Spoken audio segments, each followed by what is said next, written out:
नाज़रीन, लगाई खबरों में अब रुख करते हैं कराची की जानिब, जहां ABC न्यूज़ के नुमाइंदा मोहम्मद मूसा चांडियो की रिपोर्ट के मुताबिक 6 मुहर्रमुल हराम की मुनासबत से रिजविया सोसाइटी में मजलिस से अज़ा बर्पा की गई, जिसमें उलमाए कराम और ज़ाकिरीन अज़ाम ने आले मोहम्मद के फ़ज़ाइल व मसाइब बयान किए। उलमाए कराम ने खिताब करते हुए कहा कि अल्लाह ने अपनी किताब में फरमा दिया है कि मुत्तकी कामयाब हैं, उन्हीं के रास्ते पर चल कर कामयाबी का हसूल मुमकिन है। सब पैगम्बर इमाम हुसैन रज़ियल्लाहु अन्हु ने सब्र व तहम्मुल का ऐसा अमली मुजाहिरा किया जो आने वालों के लिए एक मिसाल बन गया।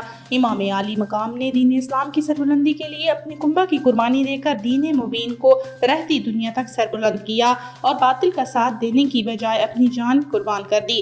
मजलिस अज़ाम गुर्दोनवाज से अकीदतमंदों, अज़ादारान, इमामों, मोमिनीन की बड़ी तादाद शरीक थी। आखिर में लंगर व नियाज का एहतमाम किया गया और मजलिस अपने मुकर्ररा वक्त पर इख्तिताम पजीर हुई।